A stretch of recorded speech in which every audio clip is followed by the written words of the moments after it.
කොළඹ ජීවිතය කියන්නේම පුදුම හති වැටීමක්. රස්සාවයි බෝඩිම් ජීවිතයයි වාහන තදබදයයි එක්ක ඔළුව හැම වෙලාවෙම තිබුණී ගිනි අරන්. මම මෘදුකාංග ඉංජිනේරුවෙක් විදිහට වැඩ කරපු නිසා ගොඩක් වෙලාවට මට රෑ වෙනකම් ඔෆිස් එකේ ඉන්න සිද්ධ වුණා. මේ නිසාම තමයි මම තීරණය කළේ කොළඹට නුදුරු තැනක ටිකක් නිදහස් තැනක් කුලියට ගන්න. දන්නවනේ කොළඹ ගෙවල් කුලිය ගැන. අතේ තියෙන ගානට හරියන තැනක් හොයාගන්න එක ලේසි නෑ. ඒත් වාසනාවට වගේ එහෙම නැත්තම් මගේ අවාසනාවට මට බොරෙල්ලා කිට්ටුවා පරණ වලව්වක් වගේ ගෙදරක ඇනෙක්ස් එකක් හම්බුණා. ගෙදර අයිතිකාරයා වයසක මිනිස්සෙක්. එයා හිටියේ ගෙදර ප්‍රධාන කොටසේ. මේ ඇනෙක්ස් එකට වෙනම එළියෙන් පඩිපෙළක් තිබුණා. පරණ ලී උළුවහු, උස බිත්ති, රතු සිමෙන්ති පොළව මේ හැම දෙයකම තිබුණේ අමුතුම මූසල පාළුවක්. ඒත් ගාන සාධාරණ නිසා මම දෙපාරක් හිතුවේ නෑ. මම බඩු ටිකක් තරම් පදිංචියට ආවා. කාමරේ ලොකුයි. එක පැත්තක පරණ ලී අල්මාරියක් තිබුණා, අනිත් පැත්තේ මගේ ඇඳ. මේ කාමරේ මගේ ඇස ගැටුණු අමුතුම දේ තමයි ඇඳට කෙලින්ම ඉස්සරහ බිත්තියේ එල්ලලා තිබුණු පරණ ඔරලෝසුව. ඒක සාමාන්‍ය ඔරලෝසුවක් නෙවෙයි. තද දුඹුරු පාට ලී රාමුවක් තිබුණු ටිකක් විශාල එකක්. ඒකේ වෙලාව 3යි කාලට නැවතිලා තිබුණේ. මම ආපු දවසේ ඉඳන් ඒකේ වැඩ කළේ නෑ. මම ලෑන්ඩ්ලෝඩ් අංකල්ට කිව්වම එයා කිව්වේ ආපුතා ඕක පරණ එකක්. ඕන නම් ගලවලා දාන්න. මට නම් ඕවා කර ඉන්න පණක් නෑ කියලා. මමත් වැඩිය ගණන් ගත්තේ නෑ.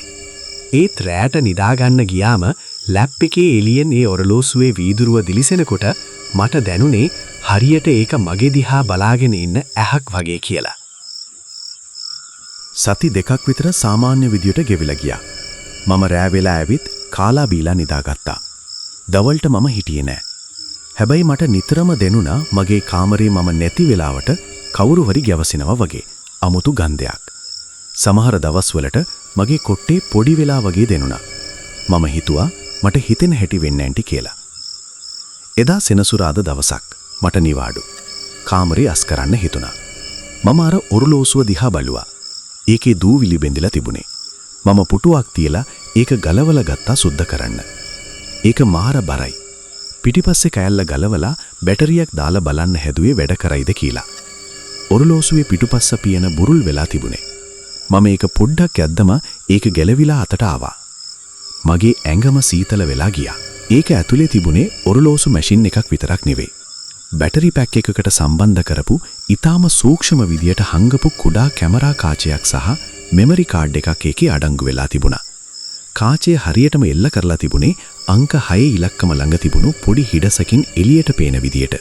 ඒ කියන්නේ කෙලින්ම මගේ ඇඳ දිහාට. මම තප්පර ගාන ගල් ගැහෙලා හිටියා. කවුද මේක කළේ? ගෙදර අයිතිකාරයාද නැත්තම් කලින් හිටපු කෙනෙක්ද? මගේ හිතේ ආවේ කේන්තියක් එක්ක එකතු වුණු බයක්. මම වෙවුලනාතින් මෙමරි කාඩ් එක ගලවලා මගේ ලැප් එකට ගැහුවා. ෆෝල්ඩර් එක ඕපන් වුණා. වීඩියෝ ෆයිල් 100 ගාණක්. මම ගැහෙමින්ම අන්තිම ෆයිල් එක ක්ලික් කළා. ඒක ඊයේ රෑ රෙකෝඩ් වුණු එකක්. වීඩියෝ එක ප්ලේ වුණා. නයිට් විෂන් මෝඩ් එක නිසා කාමරේ කොළ පාටට හුරු අලු පාටකින් පැහැදිලිව පෙනුණා. මම ඇදේ නිදාගෙන ඉන්නවා. වෙලාව පාන්දර 2යි. විනාඩි 5ක් විතර යනකම් මුකුත් උනේ නෑ. මගේ පපුව ගැහෙන සද්දේ මටම ඇහෙනවා වගේ. හදිසියෙම වීඩියෝ එකේ දොරේ අගුල සෙලවෙනවා පෙනුණා. මම හුස්ම ගන්න එකත් අමතක කළා. මම දොර ලොක් කරලායි නිදාගන්නේ. ඒත් වීඩියෝ එකේ දොර හෙමින් ඇරුණා. කිසිම සද්දයක් නැහැ. කවුරු හරි කාමරේට ඇතුල් වුණා. ඒ ගෙදර අයිතිකාර අංකල් නෙවෙයි. ඒ උස කෙසග මිනිස්සෙක්. එයා ඇඳලා හිටියේ කිලිටි වුණු කලිසමකුයි ටී-ෂර්ට් එකකුයි. මූණ බාගෙට රෙද්දකින් වහගෙන හිටියේ. එයාගේ අතේ ආයුධයක් තිබුණේ නැහැ. එයා හරිම හෙමින් හරියට බිම අඩි තියන්නේවත් නැති ගානට මගේ ඇඳ ළඟට ආවා. මම වීඩියෝ එක දිහා බලාගෙන හිටියේ අත් දෙකෙන් කට වහගෙන. මගේ ඇඳේ මම ගොරව නිදාගෙන ඉන්නවා. මට අඩි 2ක් එහායින් මේ නන්නාඳුනනේ මිනිස්සයා හිටගෙන මගේ දිහා බලාගෙන ඉන්නවා. එයා මුකුත් හොරකම් කළේ නැහැ. එයා කලේ බලන් හිටපු එක විතරයි. එයා හෙමින් පහත් වෙලා මගේ මූණට එබුණා. කොච්චර ලං වුණාද කියනවනම් මම හිතුවේ එයා මගේ හුස්ම ගන්න සද්දය අහන්න හදනවා කියලා. එයා විනාඩියක් විතර මගේ මූණ දිහාම බලාගෙන හිටියා. ඊට පස්සේ එයා හෙමින් මගේ කොට්ටේ අයින අත ගෑවා. මට ඕක්කාරයට වගේ ආවා. ඊයේ රෑ මේ දේ වුණේ ඊයේ රෑ. මම කිසිම දෙයක් දන්නේ නැතුව නිදාගෙන ඉද්දී මේ විකෘති මිනිසයා මගේ මූණට එබිලා බලන් ඉඳලා තිනවා. මම ඊට කලින් දවසේ වීඩියෝ එක ප්ලේ කළා. ඒකෙත් තේරමයි. පාන්දර 1:45ට එයා එනවා. ඇඳ ළඟ හිටගෙන ඉන්නවා. සමහර වෙලාවට එයා කාමරේ වටේ ඇවිදිනවා. මගේ ඇඳුම් රාක්කේ ළඟට ගිහින් මගේ ඇඳුම් අතගාලා බලනවා. ඊට පස්සේ ආයේ ඇඳ ළඟට ඇවිත් බිම වාඩි වෙලා මගේ මූණ දිහා බලාගෙන ඉන්නවා. පැයක්. සමහර දවස්වල පැය 2ක්. එයා නිකම්ම බලාගෙන ඉන්නවා. මම තව පරණ වීඩියෝ එකක් බැලුවා. ඒක සතියකට කලින් එකක්. එදා එයා ඇවිත් තිබුණේ නෑ. හැබැයි එදා වීඩියෝ එකේ වෙන දෙයක් තිබුණා. වීඩියෝ එකේ මම නිදාගෙන ඉන්නවා. පාන්දර 3ට විතර කාමරයේ සිවිලිම දිහායින් මොකක්දෝ එල්ලෙනවා වගේ පෙනුණා. මම හොඳට බැලුවා. ඒ සිවිලිමේ ලෑලි පීලියක් හිමින් එහාට වෙනවා. එතනින් මිනිස්සෙක්ගේ ඔළුවක් පාත් වුණා. ඒ අර මිනිසයා දෙවියනි. එයා එන්නේ දොරෙන් නෙවෙයි. එයා එන්නේ සිවිලිමින්. එදා දොරෙන් ආවේ සිවිලිමින් බැහැලා ඇතුලෙන් දොර ඇරගත්තට පස්සේ වෙන්නේ නැති. මේ පරණ ගෙවල් වල සිවිලිම මුළු ගෙදරටම එකයි. ඒ කියන්නේ මේ මිනිස්සයා දවල්ට මේ සිවිලිම අස්සේ හැංගිලා ඉන්නවද? මගේ ඇඟේ මයිල් කෙලින් වුණා. මම වහාම ලැප් එක වහලා බෑග් එකට දාගත්තා. මට තව තත්පරයක්වත් මේ කාමරේ ඉන්න ඕන උනේ නෑ. මම අත්‍යවශ්‍ය බඩු ටික විතරක් අරගෙන කාමරින් එළියට පැනගත්තා. පඩිපෙළ බහිද්දී මට දැනුනේ කවුරු හරි මගේ පස්සෙන් එනවා වගේ. මං දුවගෙන ගිහින් මගේ බයික් එක ස්ටාර්ට් කරගත්තා.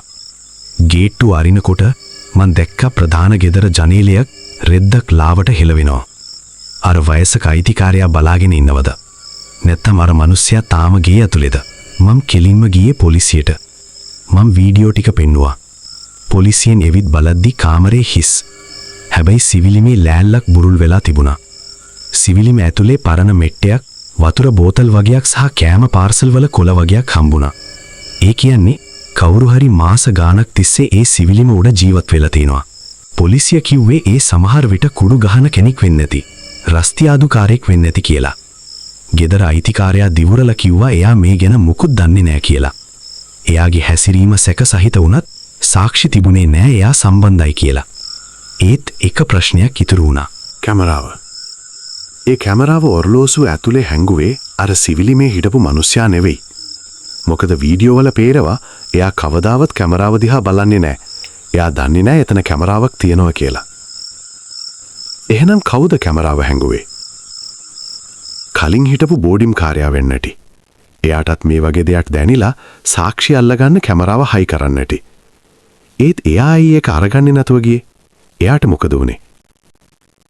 අදටත් මම නිදාගන්නේ ලයිට් එක දාගෙන.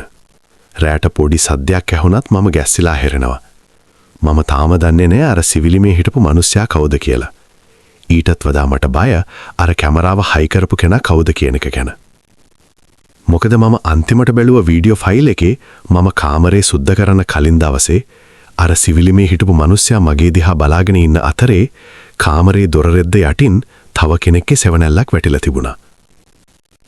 කවුරු හරි දොරට එහා පැත්තෙන් ඉඳන් දොරේ හිඩෙසෙන් අපි දෙන්නම දිහා බලාගෙන ඉඳලා තියෙනවා. මේක ලියන මේ මොහොතේත් මට දැනෙනවා මගේ පිටිපස්සෙන් කවුරු හරි හුස්ම ගන්නවා වගේ. කොළඹ පරණ ගෙවල් වල බිත්ති වලට කතා කරන්න පුළුවන් නම් ඒවා කියන කතා අහලා මිනිස්සුන්ට පිස්සු හැදේ. මම බේරුනේ පුදුම වාසනාවකට. ඒත් මගේ හිත තාම අර පරණ කාමරේ අර නතර වුණු ඔරලෝසුව ඉස්සරහා හිර වෙලා.